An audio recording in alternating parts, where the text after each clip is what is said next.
Hey, Adam.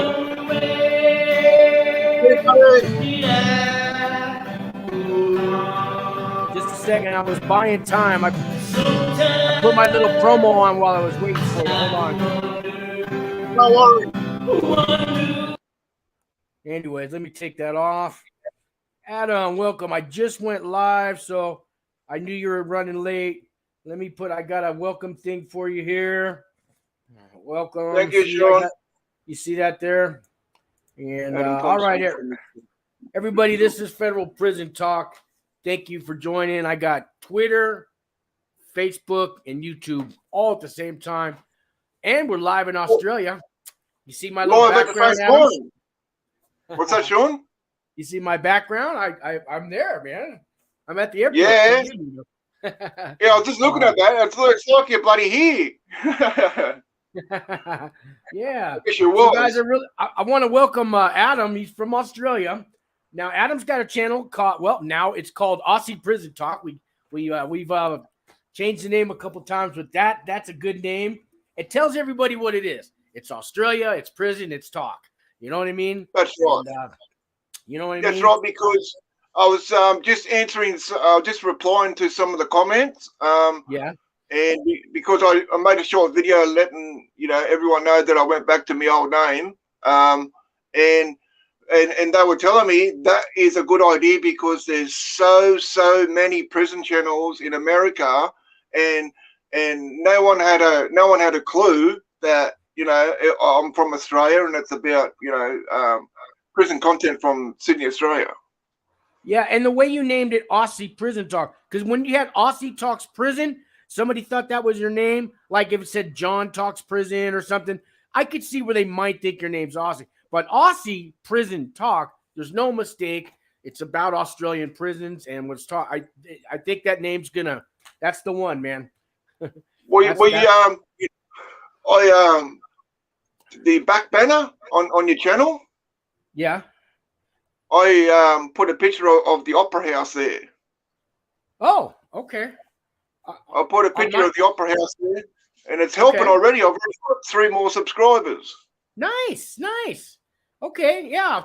Hey, Kathy is here, and I know she's from your. Yeah, she's from Down Under too. And Kathy, did we ever decide? Is Kathy going to come on your show, Adam? Did we talk about that? I would like it to. What do you think, Kathy? Are you up for it? I mean, not everybody wants to come on TV, but maybe a mother's perspective, and a lot of mothers and fathers out there have children in prison, or vice versa. Kids have their parents in prison, and I bet you can make a good show out of that. And if I can help in any way, I'm more than willing to. Yeah. So I can't see the comments, Sean. All I can see is a picture of me that says I'm in the show. Here's a comment. It said, the only one I got so far is from Kathy. It says, "Hi, Sean and Adam." Yeah. Hope you're doing well, Kathy. Good morning. Let me take off. Let me take this one off. I just put yours up there. It's not too cold in Adelaide over there this morning. She's in Adelaide. Adelaide. Now, how far is that from you? Adelaide's probably, it's probably like a few hours. Oh, okay. 3, 4 hours, 3, 4, 5 hours, something like that. And what prison is her son in? Do you know? No, I don't know. Maybe you can tell us, Kathy. Yeah. Yeah, maybe. I mean, if you want to, Kathy, you can tell us. And and the other thing I was just going to say to Kathy, I know that she's struggling right now because her son's in prison. Sure. We can totally relate to like what she's going through, but I was thinking if she wants to to help her son out and give her son some encouragement, you know what I mean, I was gonna offer to write to him, you know what I mean. Oh, nice. Offer to write to him and give him some advice. And Kathy, I can ask my audience, anybody listening, if you want to put up the info, Kathy, we can write some letters to your son and show him support. You know what I mean? I'll write them too. Yeah. I don't know. I don't know if you want to. Yeah. He needs that love and support. Yeah, especially you got 7 years to go. I think it's 7. If you're getting letters from America and Australia, all these people are want to, you know what I mean, or got your want to show you love and support. That'll get you through it, man.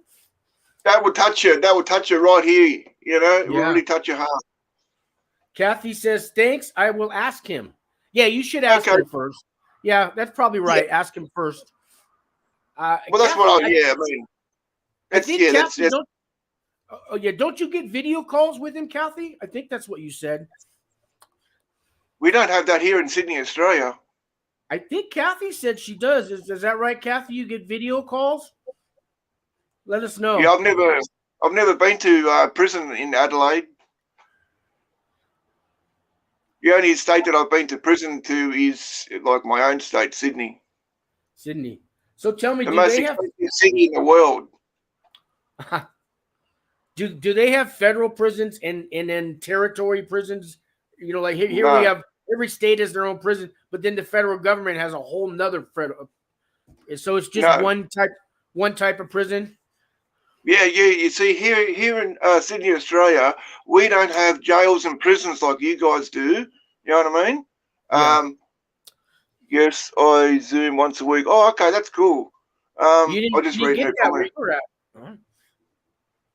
But you didn't have Zoom at your prison, huh? No, we didn't have nothing like that. And you see, like it blows my mind. I still don't understand why in America, there's jails and prisons. I still don't get that. But anyway, we just have prisons here in Sydney, Australia, right? And how it works is when you get arrested, you get arrested and you get taken back to the nearest police station from whatever area that you've got arrested in, and then they take you in there and they take you downstairs to the bloody charge room, and they have a custody sergeant. It's free. Yeah, it's cool. And they have a custody sergeant, right? And it's up to him or her whether you get bail, which is called bond in America. And if the custody sergeant is an arsehole, and most of them are, and they're on a power trip, and yeah, just same thing here, power trip, yeah. Yeah. Hey TJ, if they decide to give you bail, then you don't have to worry about the court process. But you see how it's run now. You see, when I was going to prison, the bloody prisons were overcrowded, right? So every one of us that got refused bail got taken to Sydney Police Centre, and the cells are run by corrective services who run the prisons here, right? And it's putrid there, bro. You're stuck in this bloody, you're in a bloody, a basement, and you're stuck in this freaking cell with 8-9 other guys, no windows. You don't get out for fresh air. You're stuck in that cell all the time. Only time you get out of that cell is for a shower. You know what I mean? Or to go and see a lawyer. And then you go to court, right? They always take you to court the next day for what's called a mention. A mention? I think it's called an arraignment here. Yeah. To answer your charges and your plea and all that sort of stuff. And you can apply for bail then if you want. I didn't bother because I had so many failed appeals on my record, and yeah, I knew on your record? Say that again. You had 75 what? I got so many failed appeals. Oh yeah. I thought you said 75. No, God. And so I myself didn't apply for bail, so I used to bloody get charged, and next morning I go to court, and answer the charges, that sort of stuff. And if they've got room in the prisons, which you've got to be lucky to get a spot. And if you are lucky, you get straight to, back in those days, it was Long Bay Correctional Centre. Now it's MRRC, which stands for Metropolitan Remand and Reception Centre. And you'll bloody sit there for however long your court case goes on. And then when you get sentenced, you get classoed. When you get sentenced, you get classoed. You go before a classification board. And what they do, they're smart asses, Sean, right? They ask you, they say, give me 3 prisons that you would like to go to, right? Oh, really? And, yeah, but, and I'm like, really? And they said, what do you mean? I said, come on, I'm a maximum security inmate. Do you really think that I'm going to say, oh, yeah, I want to go to bloody this prison. You're going to say, yeah, no worries, off you go. You know what I mean? And they go, yeah, we're here to work with you. Yeah, bloody pig's your ass you are. You know, and then they get, you get, if you get a maximum security classification, which is B1, B2, A1, A2. A1 is the most serious. Or if you got E1, E2 classification, which is escapee, you're stuck in maximum. But if you get a B classification, you'll go to medium security. If you get a C classification, which is C1, C2, C3, you end up in a bloody like a camp, like you know them federal camps that you got over there. That was me. I got to go. I got lucky, man. Yeah. Even though I've been in jail, I got lucky. I was in jail 11 times before that, but I never did more than like 60 days in jail. But it was over a period of 20 something years.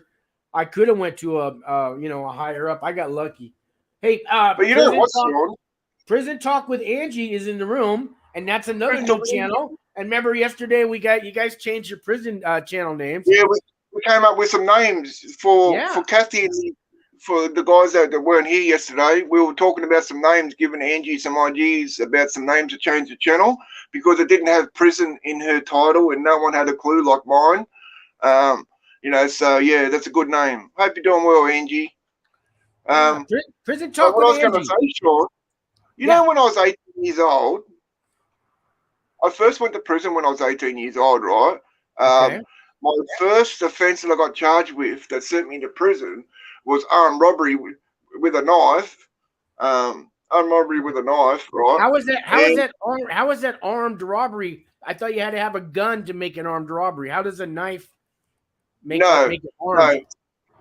Yeah, well, here you see, if you go into a business, any type of business, right, with even like a steel bar, like a metal bar in your hand, and you go in there and you demand money, right? That's still classed as armed robbery, no matter if you haven't got a gun. Wow. Yeah, and so prison dog. Thank you. Hey Adam, we need to hear you say. I want to hear you say y'all with an Australian accent. How you doing, y'all? How you doing, y'all? hey, don't blame me. I got this from you Americans. That's right, I tell you where I got it. I was watching this. I've been watching these like channels from down in Louisiana, and I've been picking up some of their sayings. What I was saying was, when I was 18 years old, I didn't even get a chance, Sean. I ended up getting, right, I got 6.5 years on the top with 4.5, a non-parole period of 4.5 on the bottom. I didn't even get a chance, right? I didn't even get sent to a bloody medium. You know what I mean? I got A1 classification, which is the highest classification, right? And then I was sent straight off to maximum to the fucking killing fields, because that's what it was known as, Goulburn Correctional Centre. Back in the fucking mid-90s, was known as the killing fields. Bro, it was a dead set war zone.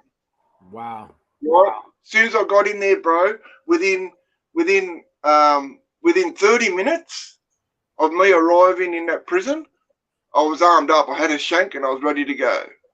Wow. Right? And you see, your first time. This is everybody's nightmare, Adam. This is what they watch in the movies. This is everybody's nightmare, man. Yeah, tell us a little more about that first day, man. Wow.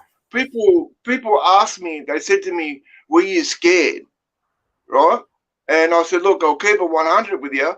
I said, look, no, I wasn't scared. I was nervous, right? I was nervous, but I wasn't scared. And they said, how can you not be scared of going into an environment like that? And I said, well, I came from an environment similar to that on the streets. Yeah, you know and I mean? wanted to talk about that today with you. If you said you would, we'll get to that.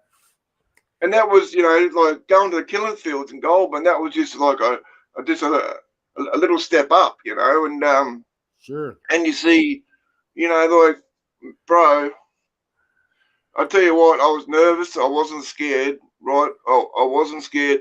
And you know what the CEO said to me? The first CEO, when I got off the truck and I went into the bloody reception area, you know what he said to me?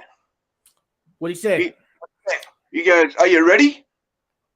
Ooh. Right? This is what he said to me. He goes, "Are you ready?" And I said, "I was born ready, pal." I said, Wow. I was born ready, pal. Let's do this. And he goes, "Oh, you're a cocky bastard, are you?" And I said, "Look," and I said to him, I said, "I'll tell you one thing that's fucking," I said, "I'm walking in here as a man and I'm walking out as a man. I guarantee you of that." Amen to that. You know, and like I said, bro, I was nervous, but I wasn't scared. And you see, I ended up meeting this old school guy, and he was doing, he had 4 life sentences. 4 life sentences. So he's never getting 4 out. life sentences. Never getting out. Never getting out. And he took me under his wing, bro, and he schooled me, right? He schooled me. I already sort of knew what to expect and what to do and what not to do. You know what I mean? Yeah. But he schooled me on prison. He schooled me on prison. You know what I mean? And I tell you what, I ended up moving into his cell, and he became like the father that I never had. He watched my back. He looked after me, you know. But you know one thing that he did, and I thank him for this, because people ask me, "Why do you thank him?" You know, because you could have lost your life, you know. But there were some occasions as to where I got into it, you know, with a couple of guys, and instead of him, you know, jumping in and like having my back, because there was 2 of them, right? But he said, like, no matter if you don't start the shit right, he goes, "You're a man and you got to handle it as a man." You know what I mean? Yeah. That's what he is. And he also said to me, because he was the one that gave me the shiv, and he goes, "Listen, before I give you this, you got to understand that you cannot carry this around if you're not willing to use it, because there is guys in here that won't hesitate to take your life, right?" And I said, "Look," I said, give me the shank."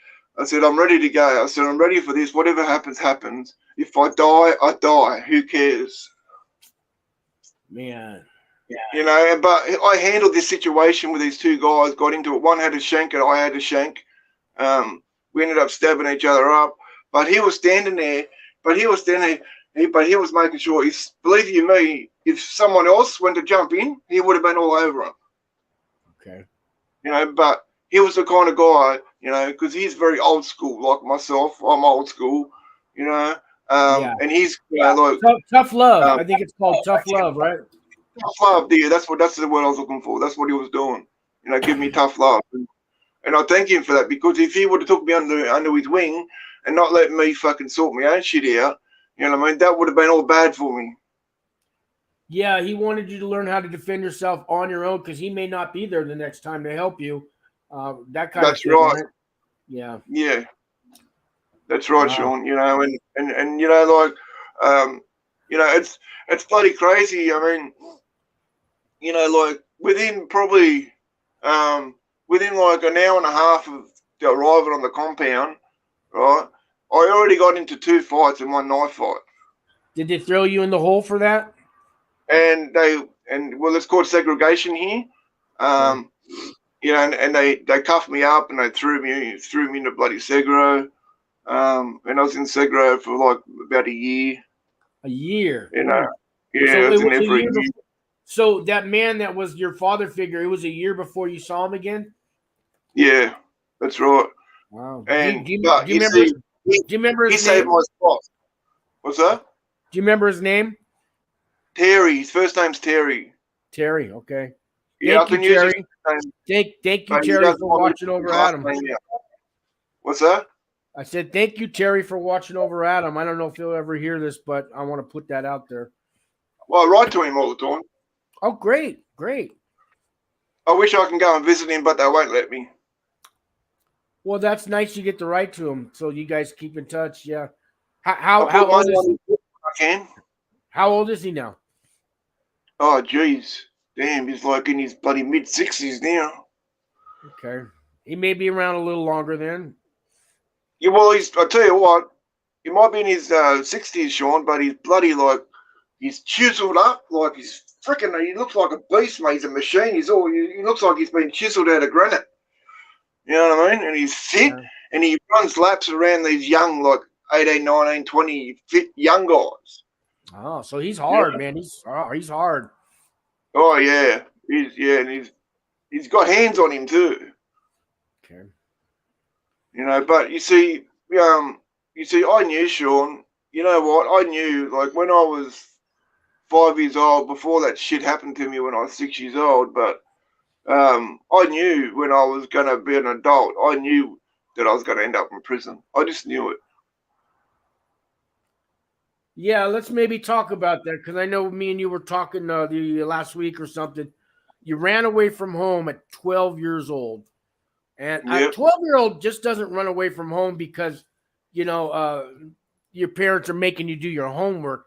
It's got to be something really dramatic that's going on in your life to cause a 12-year-old to run away from home.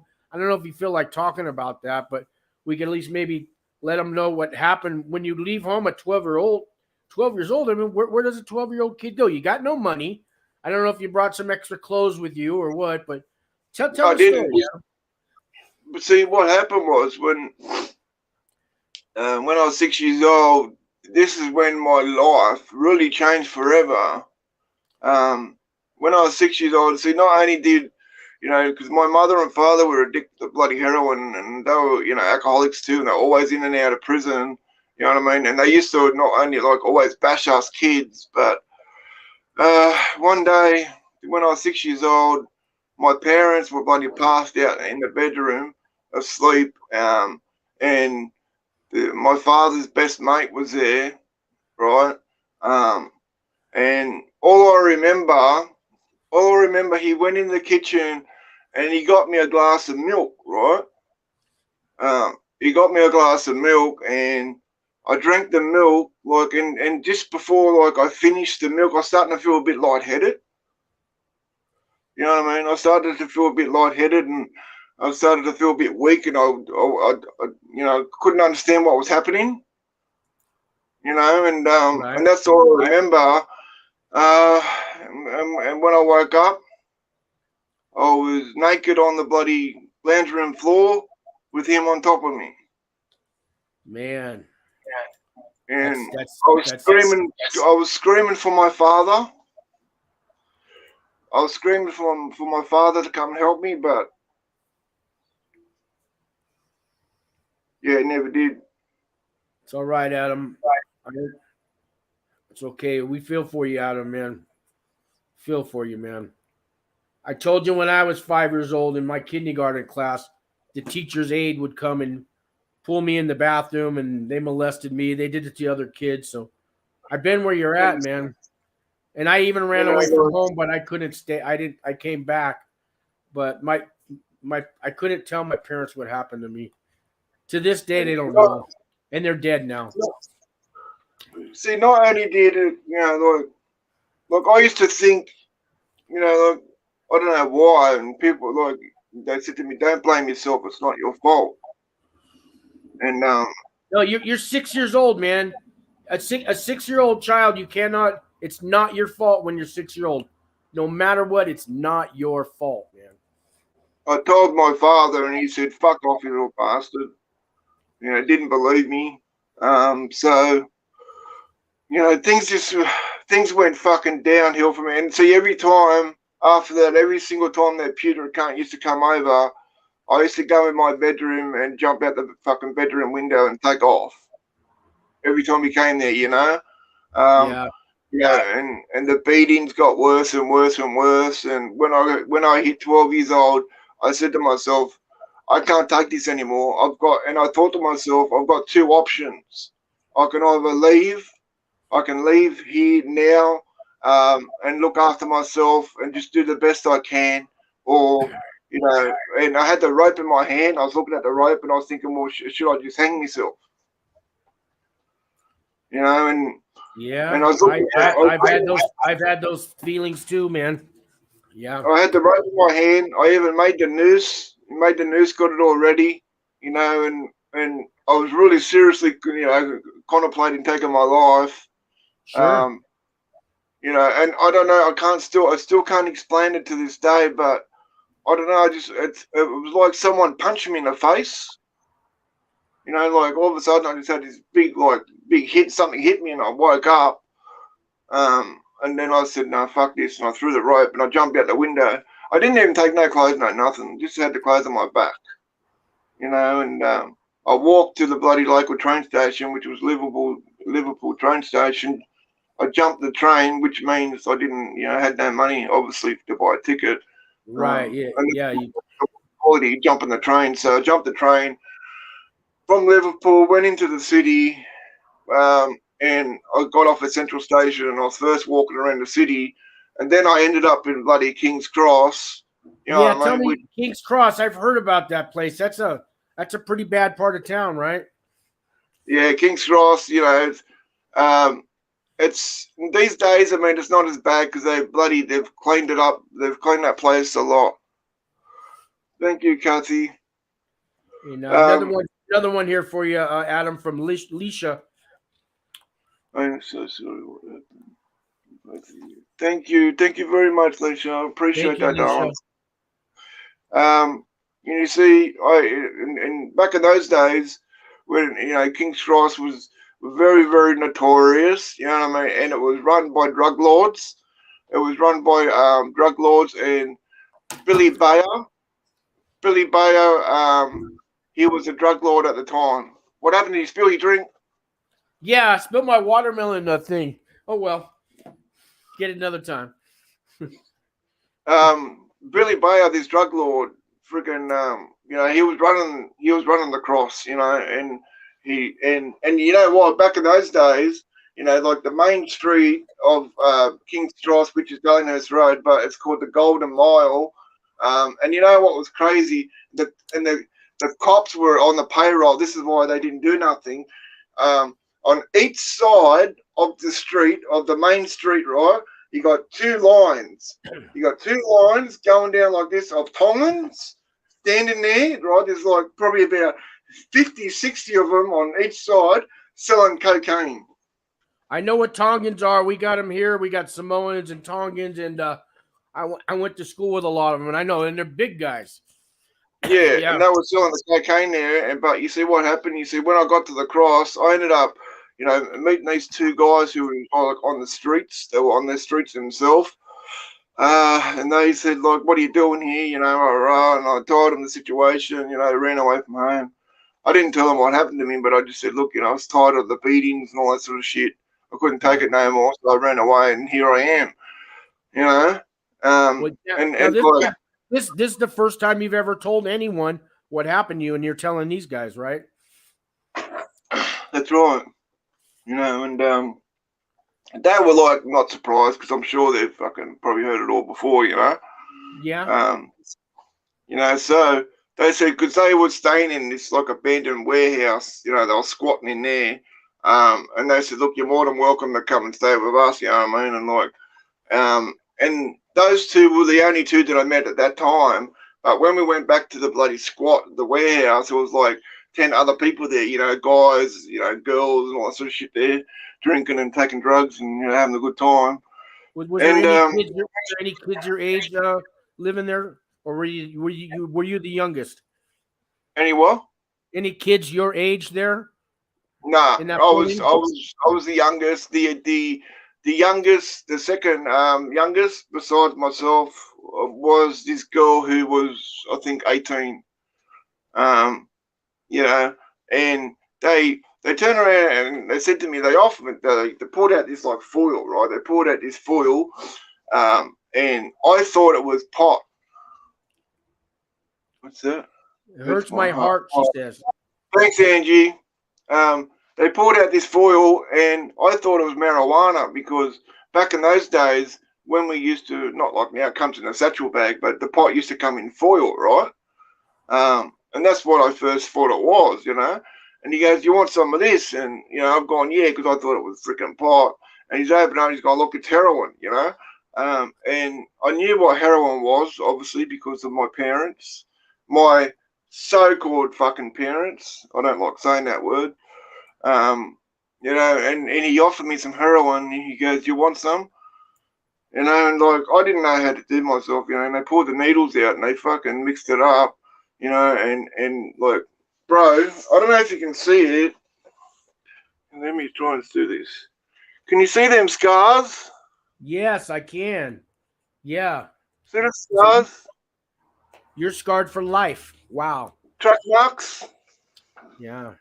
You know, and they bloody shot me up with some heroin at 12 years old. 12 years old.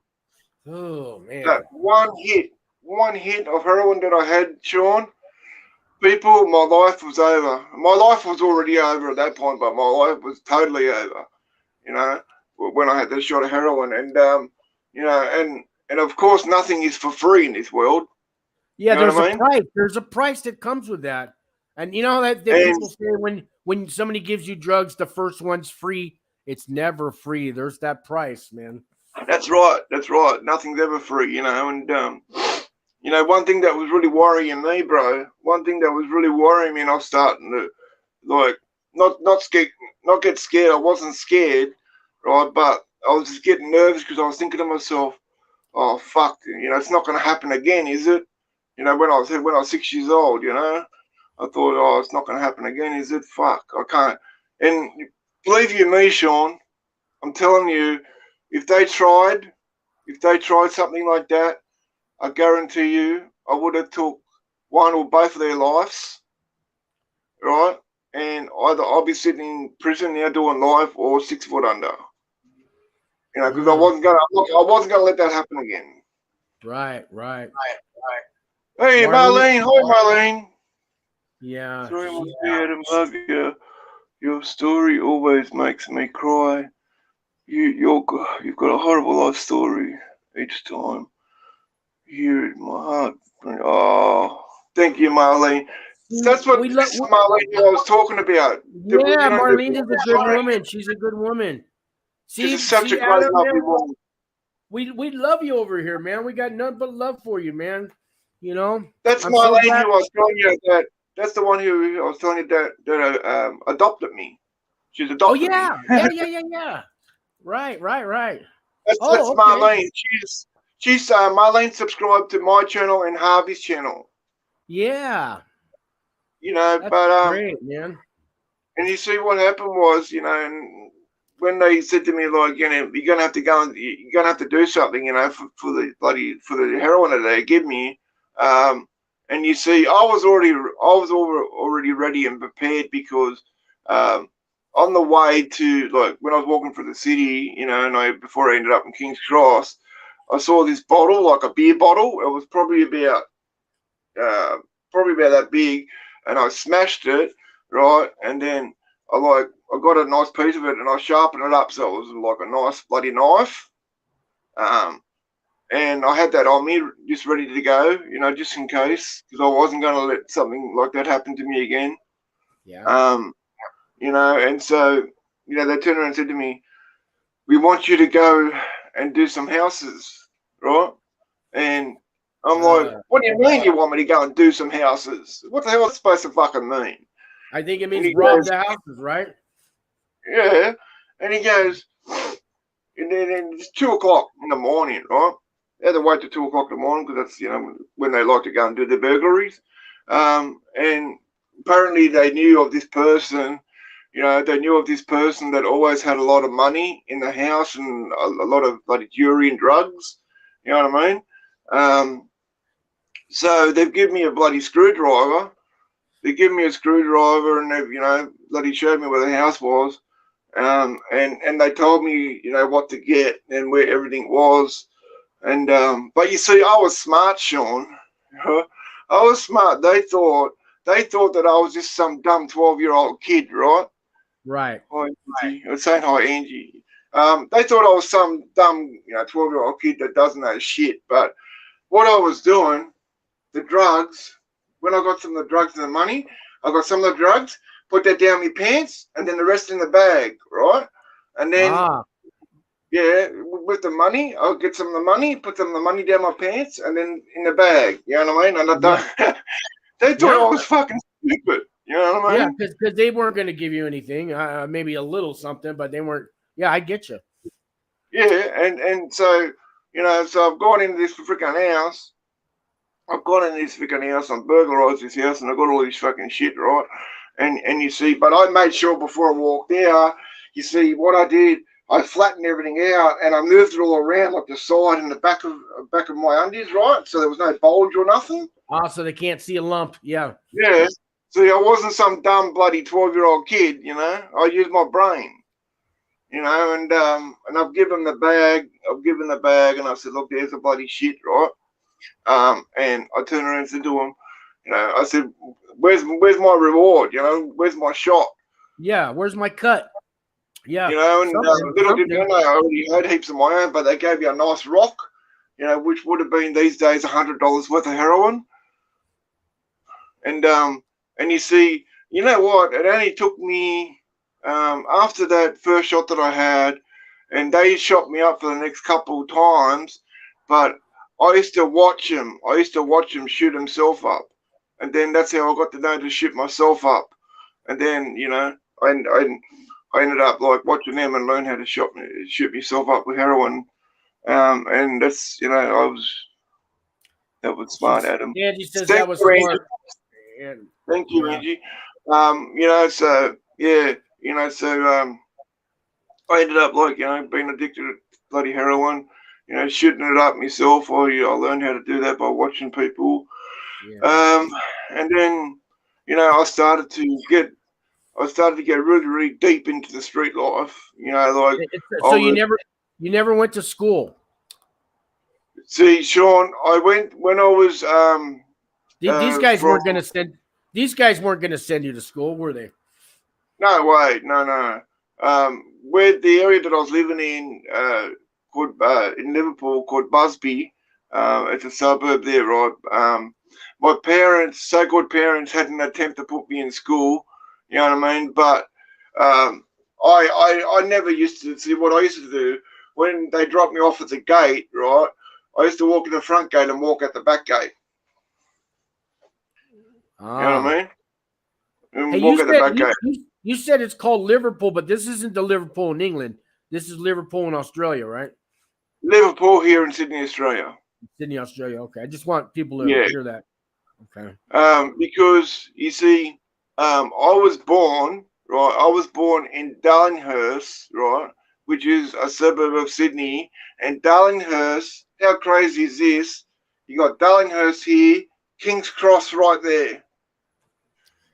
All right, that's where I was born. Just right around the corner from King's Cross. So it's no wonder I ended up where I did. But that was my first offence that I did as a kid.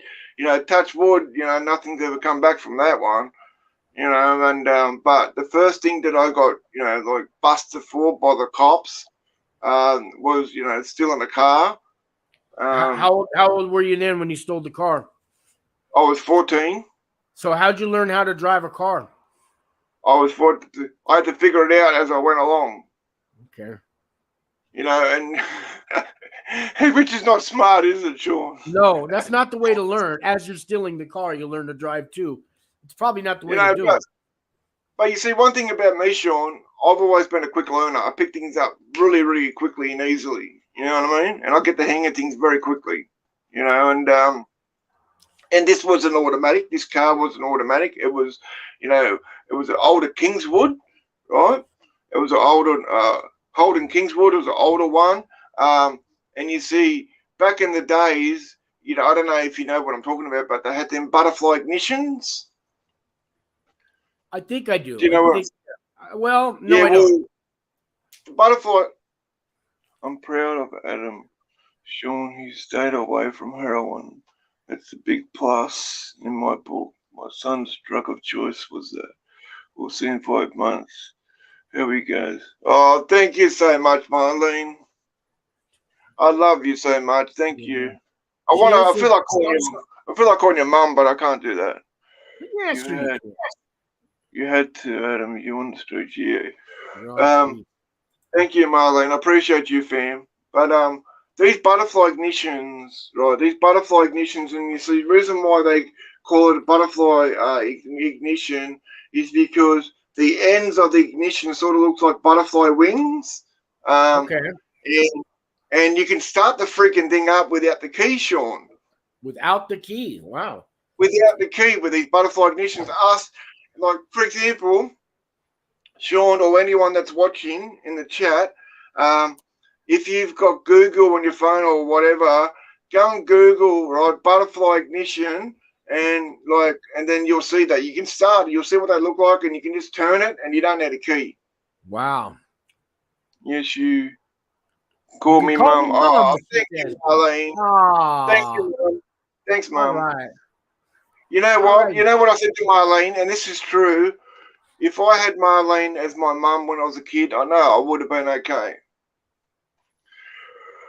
You've never seen your parents since that day you ran away from home, have you?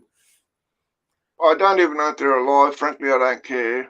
Yeah, I know you don't care. But the only thing I want to do, when they die, I want to go and make sure they are dead, and tell them what I think of them and piss on their grave. Yeah. Now you mentioned you had some brothers and a sister, I think, right? Yeah. Did they get beat up too by your dad and stuff, or a little bit? But I don't know why it was always everything seemed to happen to me, and that's the same, with everything in my life.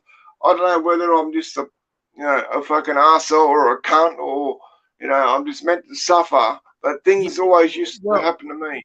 You may have been an asshole and a cunt before, but you're not today, Adam. The man you are today is a man I'm proud to get to know.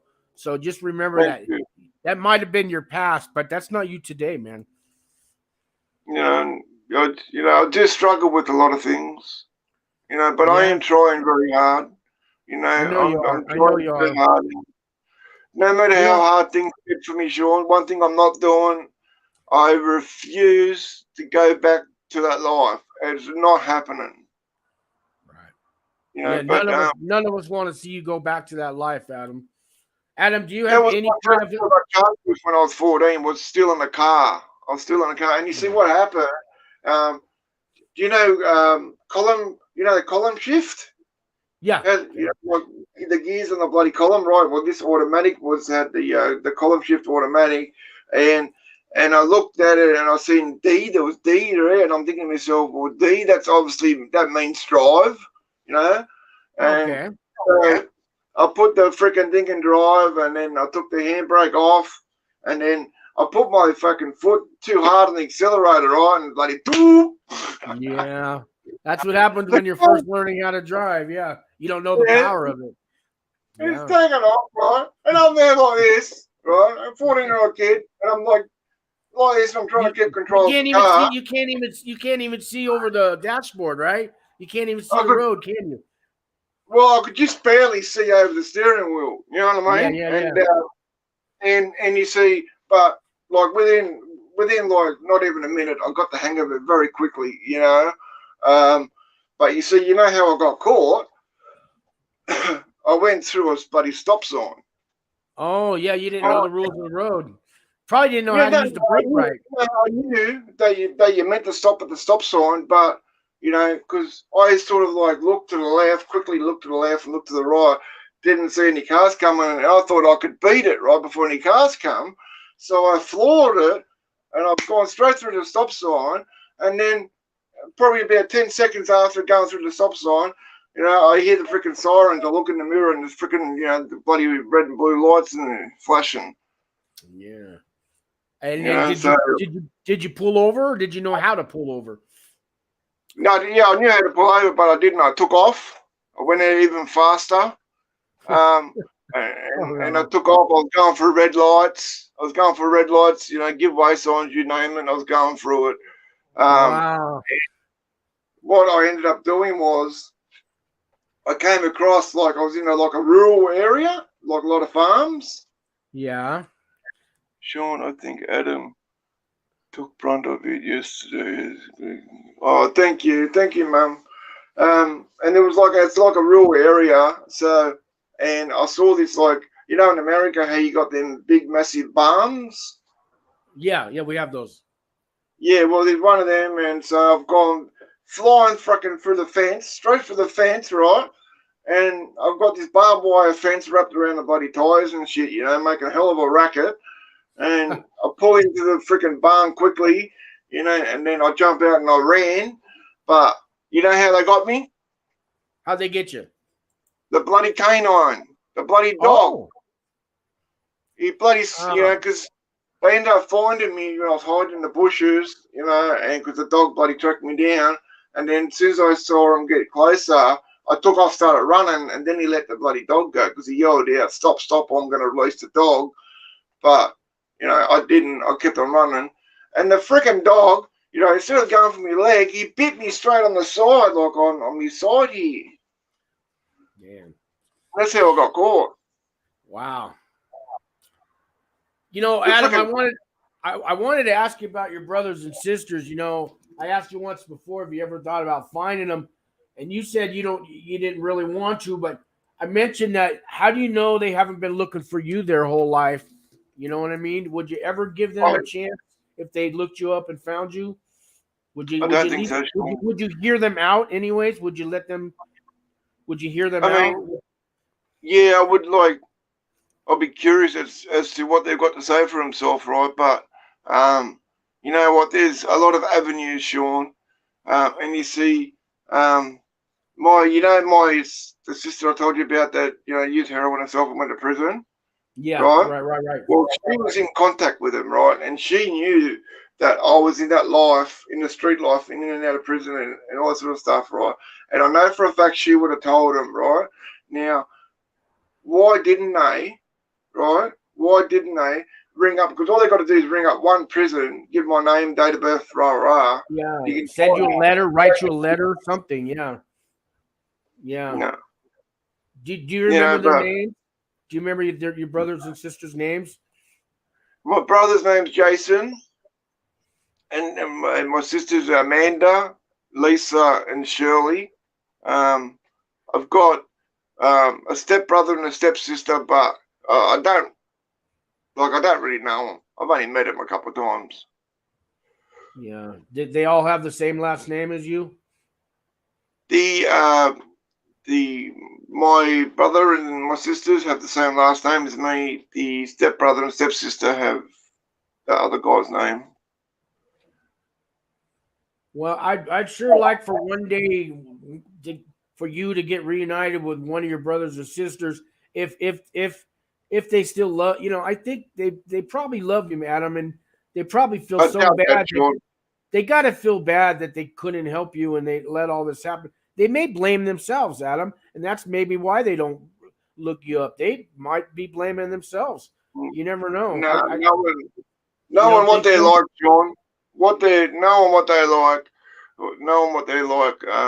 All they give a shit about is himself. That's all they care about. They don't give a shit about, you know, anyone else. You know what I mean? And I've been on my own, Sean. I mean, I'm 44 now. I've been on my own for so long. You know, yes, I've had girlfriends and stuff like that, but, you know, and when, you know, people ask me, like, and it's hard too, Sean. See, I try to be respectful, you know. People, a lot of comments that I get, right, at the end of the comment, they always say, you know, like, God bless you and your family. You know what I mean? I hope you and your family are doing well, you know. And, you know, I try to answer respectfully as I can, you know, like. Well, Adam, let me tell you this: you're not alone anymore. You got me, you got Marlene, you got Harvey, you got Angie. You got a new family now, Adam. You got this whole world of YouTube, and we're real people. You know, I'm a real person. I'm not some big guy with 1 million subscribers. I'm talking to you from the heart, Adam. So, you know, you're not alone anymore. Okay. You may be 12,000 miles away, but you're not alone anymore, man.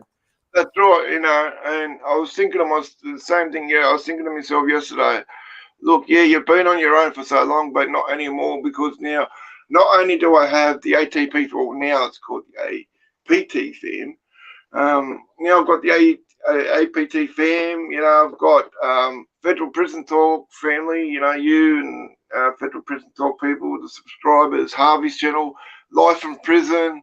You know what I mean? And a couple other channels. And I was thinking to myself, yeah, well, not only do I consider you guys good friends, but family as well. You know. But one thing about me, Sean, you see, I've always been a fighter, right? I've always been a fighter, and I've never been the guy just to give up and quit and lay down and die. You know, I'm a fighter, and I've been fighting all my life, and I'll continue to be a fighter. Well, now you get to fight on this platform, this YouTube. Your whole world has become so much bigger now that you're on YouTube, Adam. So now we get to stand with you and fight and help you fight together, Adam. Now you know you know what I mean. That's technology today. That's the gift. That's one of the gifts of technology. If you use it in the right way, which you are, which I hope I am, and Harvey does, and we use this to reach out to the world. You know what I mean? There's going to be people watching this video that are just going to be so glad that they're watching this. It's gonna, you know what I mean? They're not going to be feeling so alone anymore. Maybe they leave us some comments and we get back to them, and then we bring them into the family. And you know what I mean? That's kind of my vision. That's my vision. Sean, I've been absolutely blown away. I've been absolutely blown away by all the love and support that I've had. And Mum Marlene, she left such a touching, beautiful message, and I'll keep it 100 with you. I had tears coming out of my eyes, and it was hard to read it because tears coming out, it was all blurry. I had to compose myself. It really choked me up. Yeah. I'm just so blown away by the love and support. And you know what? And I'm not embarrassed, or ashamed to say, I'm a man that bloody shows my emotions. I have emotions, and some things I can keep in, some things I can't. Like that message really touched me hard. That's why Marlene, Mum, she's such an amazing, great person. It really touched me, the message that she gave me. There's another one from Marlene for you. Adam, maybe your family would like to hear from you. We all love you, and Sean's right, we're family. Oh, thank you. Yes, you are my family, definitely. Yeah, I don't know about that, But one thing I'm gonna do, because I don't know him, and quite frankly, I don't want to know him. I'm changing my last name because I don't want to carry that cunt's last name. Sure, I don't blame you. Do that. And yeah, I'm changing my last name, and I was thinking about changing my first name too, but I just thought I'll just change me. I'm going to change my last name and middle name. You know why I got to change my middle name? Okay. Why your middle name? Because my middle name's Peter, right? And the old man's best friend, that's his name. So every time you hear that middle name, that brings you back. It's a bad place to go. Yeah, gotcha. Adam, let me share something with you. So, my father beat me so bad growing up all my life. And when I finally got away from my father, I'm going to say I just stopped doing this maybe 10 years ago.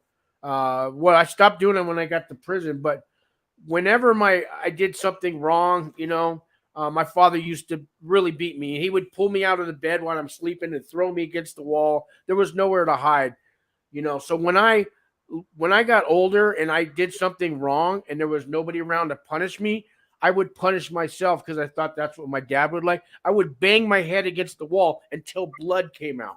I did that. I was always, or take a door. I took a door and I would just slam it till blood came out because I was so ashamed of what I did that was wrong. And that's how my father fucked me up so bad, And I'm so sorry to hear that, John. I'm so sorry you went through that, bro. It took years. I started getting therapy, and those residential drug programs I went to, they had therapists there, and other people helped me, and I stopped doing it. I don't do it anymore. But I feel for you, and that's the trauma when we're little kids. that people don't realize. These things that happen to us when we're kids, it can last into, you know, years into your adulthood. I'm not surprised I ended up going to jails and prisons and drug addiction. I'm not surprised at all. But now I have a chance to change it and go forward and help others. But that takes courage, and I didn't always have the courage, you know. So I just want to share that with you. Man. You know, and Harvey, see, I never thought about this until Harvey mentioned it. I think I was on here when, you know, he was in the chat and you were doing a live with someone. He said about me, he said, I'm in a lot of mental pain. And that got me thinking, and I never really thought about that before. And like, because I suffer from bad PTSD, anxiety, you know, and you see, not only do I have that trauma, you know, what happened to me when I was 6 years old, but, you know, and I'm scarred from that, and all this shit that's happened to me in my life, you know, on top of that, like, I've kept it inside of me, and it's bottled up and bottled up. Like, I became such a bitter, angry person. You know, I was a really, really bitter, angry person, and I carried shit inside of me. And you see, when I used to get in fights or, you know, get into knife fights in prison, you know, I used to see certain people's faces, and that would make me explode even more. You know what I mean? Well, today you told the world, and that weight on you've been holding into you, it gets a little bit lighter every time you share it. And today you're telling the world again, and that load, that weight it's going to be a little lighter every time, Adam. Thank you for being so honest and telling your story, man. Thank you, man. Well, you see, I want people to not only get to know me, right, but I also want to help them to understand better my life, where I've been, what's happened, what's led up to certain situations, you know, and how I turned out to be how I was. You know what I mean? I want to, you know, like, make people aware of that and make sure they understand. You know what I mean? And the other thing is too, I wanted to also, like, make them understand. Yeah, look, you know, a lot of this shit happened to me in my life, but look at me now compared to then, right? And I am where I am because of me, myself, nobody else. You know, I got myself into that shit. I got myself out of that shit. I didn't ask for no help, no nothing. You know, and it really pisses me off when someone says to me, "Oh, it's too hard. I can't stop. I can't stop." Fucking bullshit. You can stop. You know, and people say that because they don't want to stop, right? But the other thing is too, you got to be ready. You got to be ready, and it's got to be the right time. But change is possible. That's the message that I wanted to get out there. That change is possible. You know, if you put the time and effort into it, you know, change is very possible. Yes, look at you now. Thank you, Angie. And you know, you are proof that change is possible, man. I'm living proof, exactly. You're living proof. I'm living proof, man. You know, that's 100% right. That's why, Adam, you got to keep doing your channel no matter what. I'll do everything to help to make it grow, but please don't stop doing your YouTube channel, man. Well, there was a couple of times. You got a message. You got something to say. You got something to say, and you got something to tell the world, and they need to hear it. Yeah, well, thank you, man. That means a lot, you know. And I think to myself now that I'm glad that I didn't, because I came this close to deleting all the videos and shutting down my channel. No.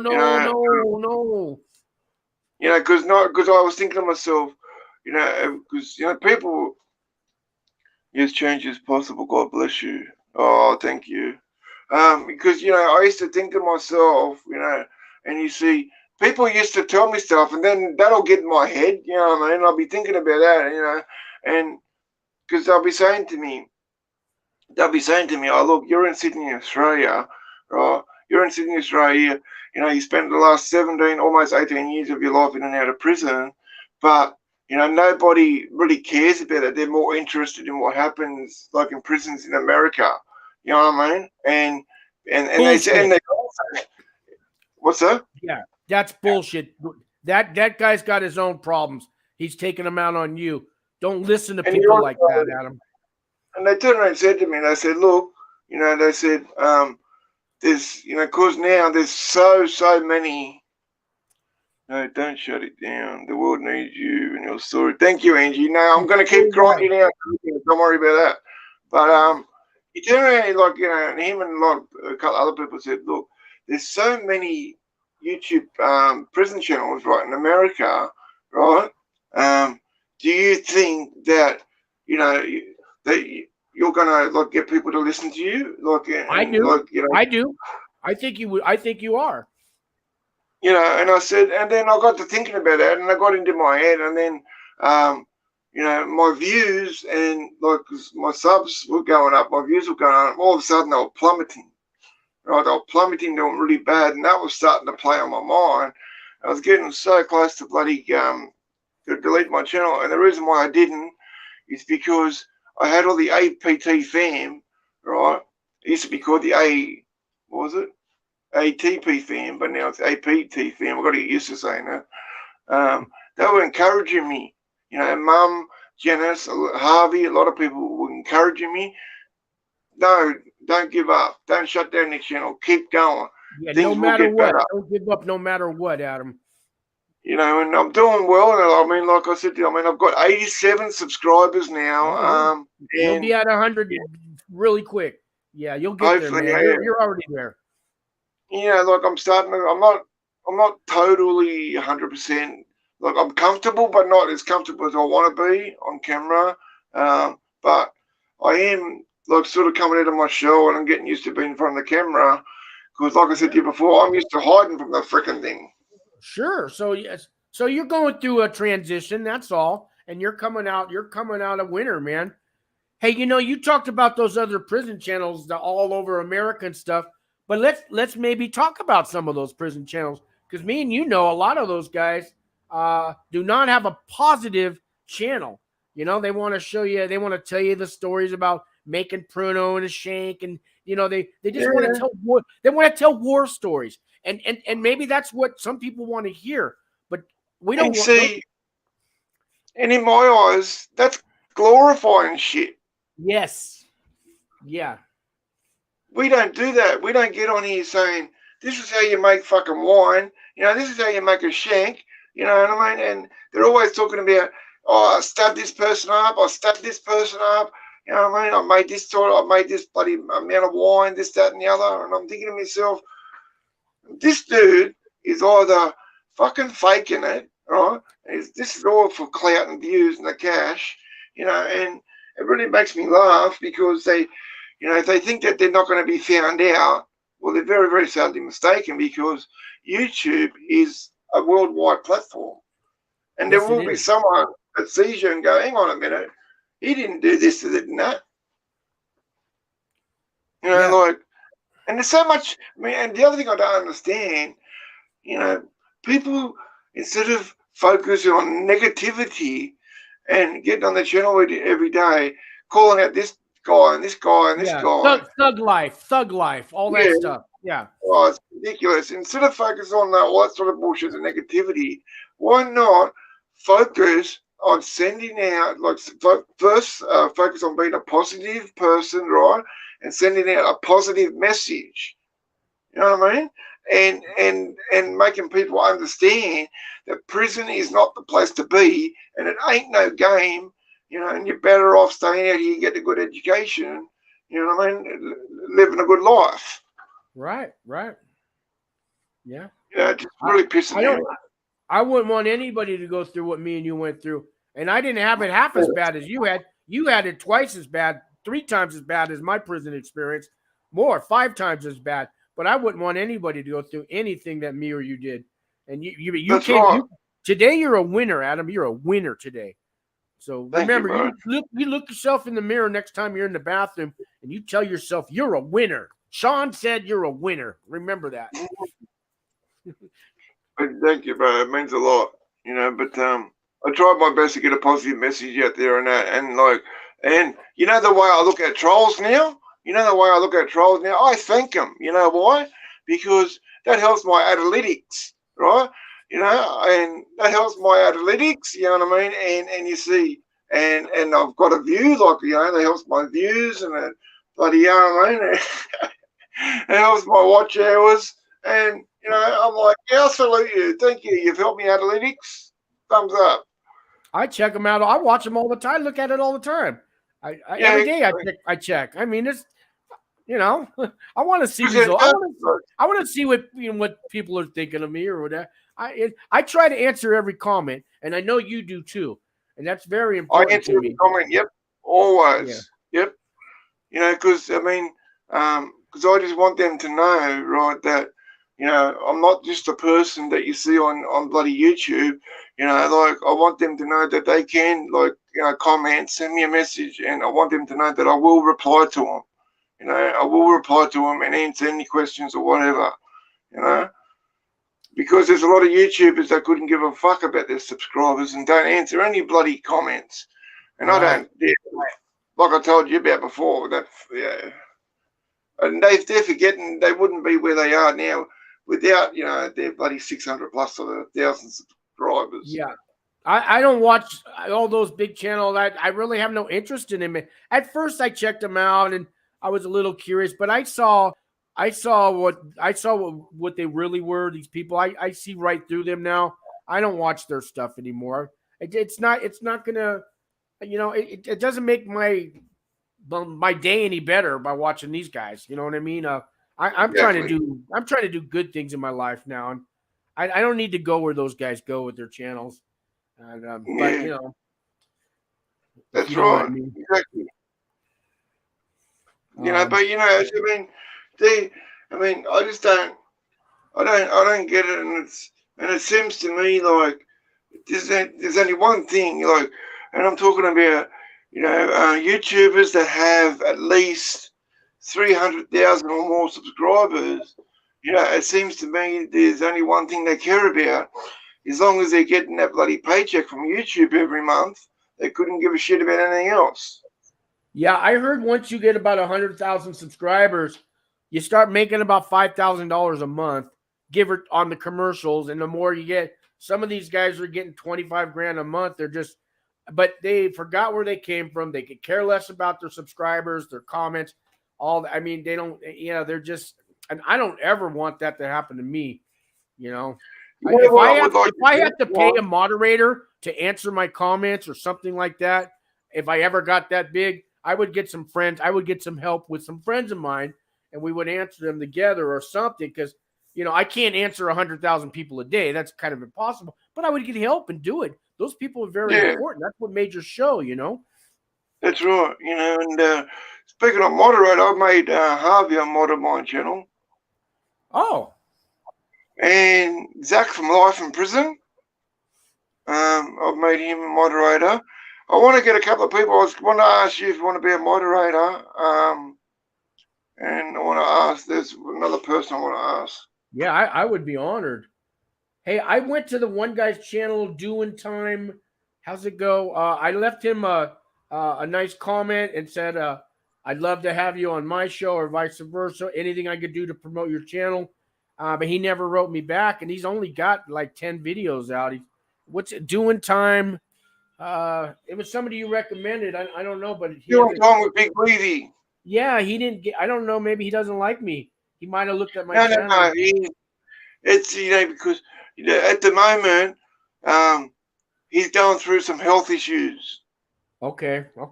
He's going through some health issues, but, you know, his name is, like, he calls himself Big Steve. But he is a really nice guy, and he will always reply to the comments.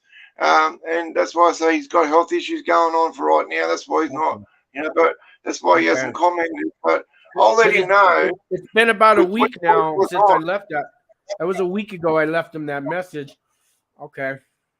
Well, I'll message him because we message each other all the time because he gives me a lot of shout outs on his channel.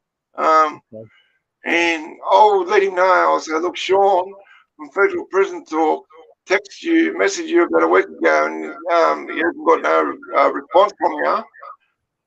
You know, and I'll also say to him, I say, look, Sean's a good guy.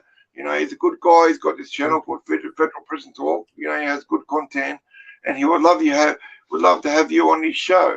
You know, and I know he would be totally down with that. Okay. You know, the other so channel, Life in Prison, I can't find it. When I type in Life in Prison, I get 100 videos about life in prison, but I can't find his channel. Do you know how I can find it? Yeah, a lot of people were having that trouble. Harvey asked him to send you the link, but he never. Yeah. I think he tried to put it in a comment, and maybe the comments don't let you put it on. It didn't show up because he said, "Here's the link." You could email it to me. What's up?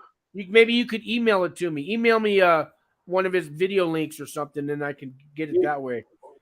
Because what I was thinking about doing, like going to his channel and then like getting a link, because you know how you can copy the link. Yeah, you go to the top where the bar is with the HTTPS, www, all that, and then you highlight it, and copy that, and then paste it in the email to me. Then I could find it. Yeah, because because that's what I was going to do. I was going to copy it and then send it in an email. So I'll go over there when we finish this, and I'll sort that out. Yeah, and send me some of the other guys' channels too. Who else were we talking about? Let me get my pen. What other channels? Doing time with Big Weedy. Say that again. Doing time with Big Weedy was another one. No, he's the guy. He's the guy that we just talked about. I left him a message. There's another one, a new one out of the Missouri, the same state as Harvey, called Lock Up Talk. Lock Up Talk. Okay, yeah, that's the one. And I forgot. Okay, Lock Up Talk. All right, yeah. Yeah. And there's another one you got to check out, Sean. You'll really like it, called Hard Intentions. Hard Intentions. Oh, that's already got me. Oh, okay, yeah. His name is Mitch, and he done. I think it was like almost 30 years for life for murder. He had a life sentence, and he done like 30 and got out. You got to check him out. Okay. Yeah, thank you. I'll check these guys out tonight. Yeah. I'll leave them messages. I want to help all you guys, all the new guys out, and I'll help the old guys out if they want my help. But I want to help all you guys get your messages out there. And I'm still a small channel myself, but whatever I got, I want to give away. Yeah, that's right. Me too. I want to help too. But you're going to blow up. I know for a fact your channel's going to blow up. And you're going to get heaps more subscribers, as to Harvey. Because not only Harvey, but you're a great guy, Sean. You know what I mean? You're a great guy, and who wouldn't want to come and kick it with you? There was okay. That's taken 50 years for me to hear that from somebody. But thank you, man. If you would have known me 20 years ago, you wouldn't have said that. No, stop it. Yeah, no, I hear you. God bless you, man. I'm actually proud of what I've achieved lately. When I went to prison, my whole life changed for the better. I didn't see that coming, man. But I worked hard to make that happen. I worked hard in prison. Plus I worked 8 hours. I worked 8 hours a day in the kitchen at prison. The jobs that we do in prison, these people in the world don't understand. We work really hard. We have 9-to-5 jobs in prison. We work really hard. For 12 cents an hour. They don't get it, man. Ridiculous. Yeah, that's ridiculous. That is, But, we show up to work every day. You can't call in sick to a job in prison. Hell, the guards come and get you and pull you out of bed and make you go to work. You can't. In America, you can't do that, but here you can. You can call in sick if you be crook. Yeah, but I tell you what, Sean, you're doing really well. You've come a long way. And you've got a great channel with great content, and I know for a fact, it's not going to be too long before your channel starts blowing up and your subs go up. All right, well, you're coming with me. All you guys are coming with me, man. The bigger I get, you guys are coming back on the channel. We'll get you going. I don't want to do this alone. No, you won't. Is there still people in the chat? I can't see any more messages. I see a couple people on the screen. It says 2, but here's the last one. There's no time on it. But we've been talking about an hour. We've been on here an hour. We started at 5. What time we start at? 5. 9 a.m. my time. Yeah, so we've been on here an hour and 15 minutes. That's probably they'll watch maybe for the whole hour, but after about an hour, I don't know. who's listening still anymore. That's okay. Marlene's on here. She says, yes, for about a penny a day, Patrick makes $20 a month for pushing wheelchairs. That's your son's name? That must be her son's name, Patrick. Okay. Patrick, yeah. 20 bucks a month. That's bloody, I tell you what, that's bloody slavery, bloody slavery, bloody what a lot of prisons do, it's freaking, it's ridiculous. Such an amazing chat today, Sean and Adam. Thank you, Kathy. You're very welcome. Yeah, thank you, Kathy. God bless you, watching all the way from Australia. I don't know how you ever found me, but I'm glad I found you. Oh, crap, I've got 2% left on my battery. Okay, well, we can wrap it up. It's been, a long show. Adam, let's do it again. I can come on your channel, whatever. You let me know. Definitely. If you want to, I'm kind of just doing the weekends right now. I do Saturday and Sunday. I do Friday, Saturday, and Sunday because I work all week and I got to come home and make dinner and do laundry and all the, you know what I mean? But I'm trying to get three a week. I get 3 a week now. So if you want to come on next weekend too, keep chatting. It doesn't matter to me. Just let me know. You got my email, okay? I love to. Thank you, bro. All right. And I know it's Monday there, so your weekend's already over. Mine's just coming to an end. You're in the future, future boy. Yeah, you can say that again. I'm a future boy. I hope you have a great weekend, brother. Kathy, Mum, have a great weekend. And I'm dropping a new video tomorrow at 2 p.m. Australian Eastern Standard Time. Gotcha, man. I appreciate it. God bless you, Adam. Thanks for everything. Thank you, bro. See you again next week. You bet. Bye.